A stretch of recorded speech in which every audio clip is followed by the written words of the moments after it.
Marek Edelman mi opowiadał, że kiedy likwidowano małe getto, odcinkami getto w ogóle likwidowano małe, to znaczy to za Lesznem, już później całe, ale jeszcze po drodze odcinkami, to na tych odcinkach już przychodzili ludzie, którzy mieli skierowania od Niemców na te mieszkania. Oni przychodzili i patrzyli, jak ci Żydzi wywożą te swoje dobra. Jakiś tam worek na wózku, rzucali się i brali. Bili, się bójki zaczynały, no to bili tych Żydów. Ale nie trzeba aż tyle, wystarczyło patrzeć na te dzieci żydowskie na ulicy. I tu antysemityzm nie są, byli antysemici, jak wiadomo, ideowi antysemici, którzy brali udział w akcji pomocy Żydom. Żegotę zaczęła, Kossak-Szczucka, ewidentna antysemitka przecież. Zainicjowała akcję Żegoty.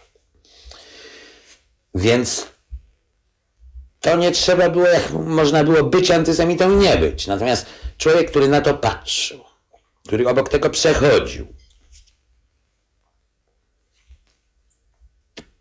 zabijano dziecko. On też miał dziecko. Jakby nie było, on musiał czuć wspólnotę z zabijanym dzieckiem. I musiał się od tego jakoś uratować. I tutaj na podatny grunt, na to zapotrzebowanie trafiała ta cała gigantyczna propaganda antysemicka. Znakomicie robiona. Mówię znakomicie robiona, bo do mnie z tym wszystkim docierał, jak już o tym opowiadałem, ten Żyd z twarzą w szyi. Właśnie poza świadomością. A tu było zapotrzebowanie, żeby nie oszaleć. Trzeba było sobie powiedzieć, to jest ktoś gorszy. Ja powiedziałem o tym, miałem takie dwa, jakby podwójnie to na mnie ciążyło. Raz, to jest to olbrzymie poczucie tego, że przypisano mnie do rasy panów. Uczyniono mnie lepszym. A po drugie, bezradności. Więc już to pierwsze wystarczy, żeby zwariować. No więc, żeby nie zwariować, żeby normalnie żyć, jakby trzeba było sobie powiedzieć, że Żyd jest gorszy. Myślę, że ten mechanizm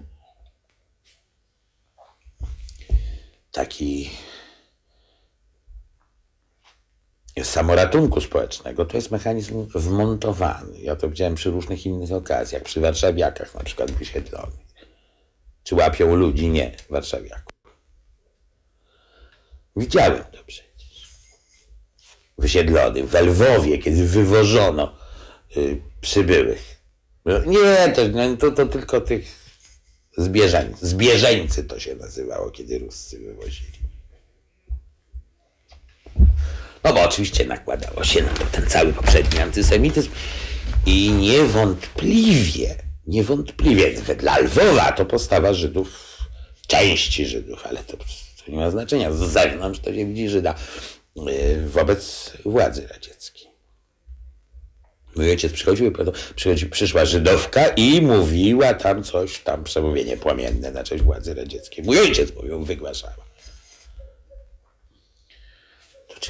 Oczywiście była część Żydów, ale widziano ich.